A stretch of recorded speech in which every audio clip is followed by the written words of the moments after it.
Chapter 28. I walk through the employee's door and take the elevator to the third floor. I find Lucille refolding sweaters. She's been short-handed because of me. She is doing my job. I really am sorry. I reach for the pile of pewter. Cashmere, I need this job and I can explain what's been going on. She turns to me as my voice trails off. I try to read her expression as she appraises my appearance. Confusion. Did she think I would simply pick up my check and leave? Her gaze halts at my hair, and I instinctively turn to the mirror alongside the sweaters. Of course she's perplexed. She's only known me as a brunette. Vanessa, it's I who am sorry, but I gave you several chances. I'm going to beg some more, but then I see the floor is filled with customers. A few other saleswomen are watching us. Perhaps it was even one of them who told Lucille about the dresses. It's futile. I put down the sweaters. Lucille retrieves my check and hands it to me. Good luck, Vanessa. As I walk back to the elevator, I see the black and white intricately patterned gowns hanging in their rightful place on the rack. I hold my breath until I've safely passed them. That dress had fit me like a glove, as if it were custom made for my curves. Richard and I had been married for several years by then. Sam and I were no longer speaking. Duke's disappearance had never been resolved. My mother had also unexpectedly canceled her upcoming spring trip to visit us, saying she wanted to go on a group tour to New Mexico. But instead of withdrawing from life, I'd begun to ease back into it. I hadn't had a sip of alcohol in nearly 6 months, and the puffiness had dissipated from my body like helium, slowly leaking from a balloon. I'd begun to rise early each morning to jog through the broad streets and gentle hills in our neighborhood. I had told Richard I was focusing on getting healthy again. I thought he believed me, that he simply accepted my new behavior as a positive shift. After all, he was the one who printed out the itemized bills at the country club, emailed to him every month before they charged his credit card. He began to leave them on the kitchen table for me, with the liquor charges highlighted. Turns out I never needed to bother with Visine and breath mints. He'd known exactly how much I'd been drinking during those committee lunches. But I was changing more than just my physical health. I'd also begun a new volunteer job. On Wednesdays, I commuted on a train with Richard, then caught a cab to the Lower East Side, where I read to kindergartners at a Head Start program. I'd gotten to know the program's organizers while delivering books for the club's literacy program. I only worked with the children for a few hours each week, but it gave me a purpose. Stepping back into the city was rejuvenating, too. I was feeling more like my old self than I had since my honeymoon. Open it, he had said the night of the Alvin Ailey Gala as I looked down at the glossy white box tied with a red bow. I untied the silk, lifted the lid. Since marrying Richard, I'd grown to appreciate the textures and detailing that separated my old H&M staples from fine designer pieces. This dress was among the most elegant I'd ever seen. It also contained a secret. From a distance, it appeared to be a simple black and white pattern, but that was an illusion. Up close, every thread was deliberately placed, stitch upon stitch, creating a floral wonderland. "Wear it tonight," Richard said. "You look gorgeous." He put on his tuxedo, and I brushed aside his hand while he began to tie his bow. "Let me." I smiled. Some men in black tie looked like boys on their way to the prom, with their slick back hair and glossy shoes. Others seemed like pompous posers, the wannabe one-percenters. But Richard owned it. I straightened the wings of his bow tie and kissed him, leaving a trace of pink glossing his bottom lip. I could see us that night as if from above, exiting our town car into the lightly falling snow and walking arm in arm into the gala, finding our table card that said Mr. and Mrs. Thompson, table 16, in flowing script. Posing for a photo and laughing, accepting flutes of champagne from a passing server. And oh, that first sip, those golden bubbles crashing in my mouth, that warmth trickling down my throat, it tasted like exhilaration in a glass. We had watched the dancers leap and soar, their sinewy arms and muscular legs whirling, their bodies twisting into impossible shapes, while drums frantically throbbed. I didn't realize I was swaying back and forth and lightly clapping until I felt Richard's hand give my shoulder a gentle squeeze. He was smiling at me, but I felt a flush of embarrassment. No one else was moving to the music. When the performance ended, there were more cocktails and past hors d'oeuvres. Richard and I chatted with some of his colleagues, one of whom, a white-haired gentleman named Paul, sat on the board of the dance company and had bought a table for the dinner benefit. We were there as his guests. Dancers mingled among us, their bodies rippling sculptures, looking like gods and goddesses who descended from the sky. Usually at these types of social events, my face hurts from smiling by the end of the night.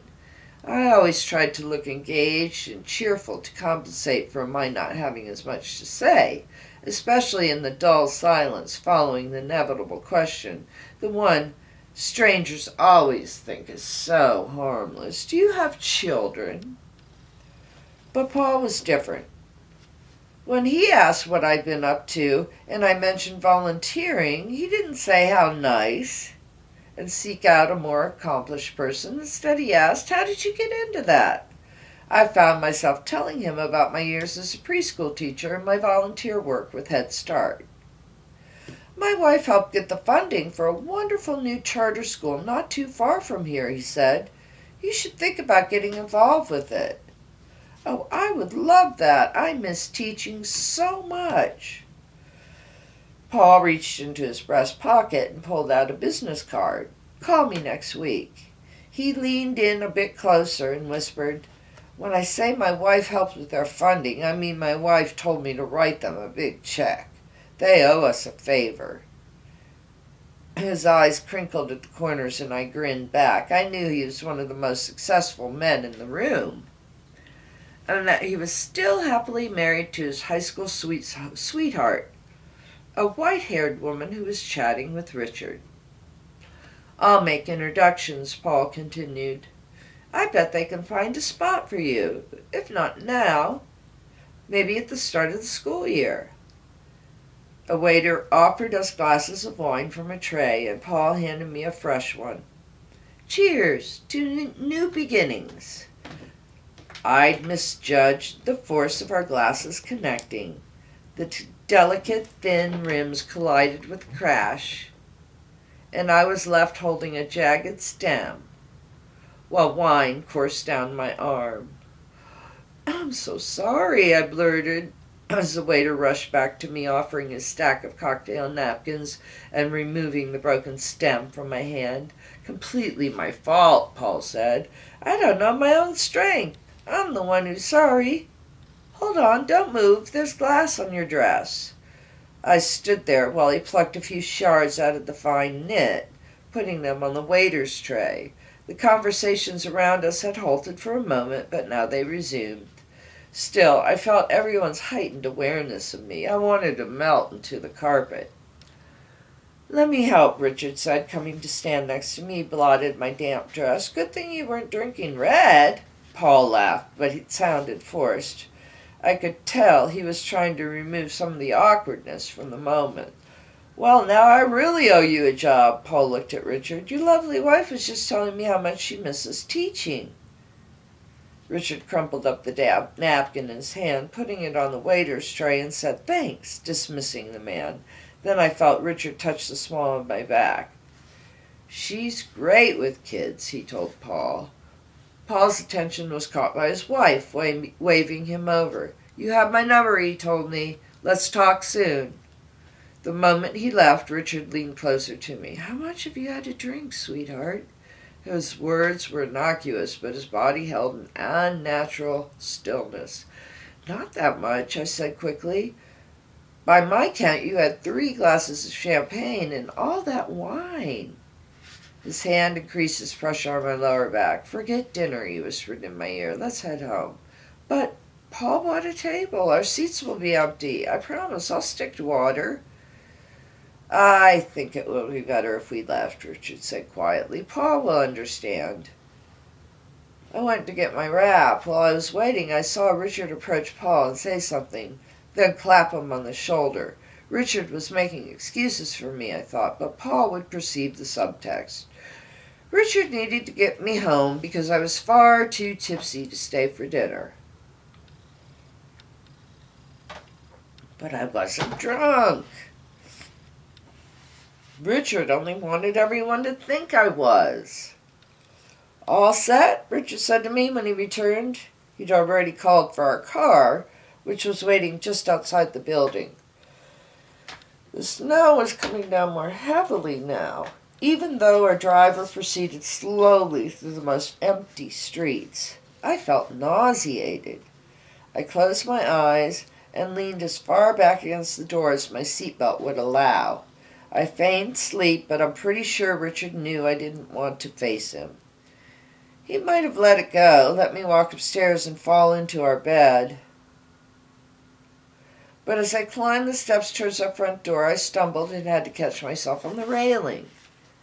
"It's these new heels," I said desperately. "I'm not used to them." "Of course it is," he said sarcastically. "It couldn't be all those drinks on an empty stomach. This is a work event, Nellie. It was an important night for me." I stood silently behind him as he unlocked the front door. Once inside, I sat on the tough bench in our entranceway and removed my shoes. I placed them side by side on the bottom stair, aligning the heels precisely. Then I removed my wrap and hung it in the closet. Richard was still there when I turned around. "You need to eat something. Come on." I followed him into the kitchen, where he pulled out a bottle of mineral water of the refrigerator and silently handed it to me. He cracked a cabinet and took out a box of Carr's water crackers. I ate one quickly. "I feel better. You were right to bring me home. You must be hungry too. Do you want me to cut you up some brie? I just bought it today at the farmer's market." "I'm fine." I could tell Richard was about to disappear, as he had done during other arguments that I tried to forget. He was struggling to keep his anger from surfacing, from swallowing him. "About the job," I said quickly, trying to diffuse it. "Paul just offered to introduce me to people at the charter school. Could be part-time, or it might not even happen." Richard nodded slowly. "Is there a special reason you want to be in the city more frequently?" I stared at him. Of all the things he could say, I didn't expect this. "What do you mean?" "One of the neighbors mentioned seeing you on at the train station the other day, all dressed up," he said. "Funny, but when I called you that morning, you said you'd been swimming laps at the club, and that's why you hadn't answered the phone." I couldn't deny it. Richard, with his laser-quick mind, would trip me up if I tried to lie. Which neighbor, I wondered? The station had been nearly empty at the time of day. "I did swim that morning, and then I went to see Aunt Charlotte, just for a short visit." Richard nodded. "Of course. Another cracker? No?" He slid the cardboard tab back into the slot of the box. "There's no reason why you shouldn't visit your aunt. How is she?" "Good," I blurted as the pounding of my heart softened. He was going to let this go. He believed me. We had tea at her apartment. Richard opened the cabinet to return the crackers, the wood door swinging between us and momentarily hiding his face. When he closed it, he was looking at me. He was very near. His narrowed eyes seemed to sear through me. What I can't figure out is why you waited until I left for work, got all dressed up, took the train into the city, came home in time to cook dinner, and sat there eating lasagna with me, but never once thought to mention that you'd visited your aunt. He paused for a moment. Where'd you really go? Who were you really with? I heard a sound like a bird's cry and realized I'd made it. Richard was gripping my wrist, twisting it as he spoke. He looked down and instantly let go, but white ovals from his fingertips remained like a burn.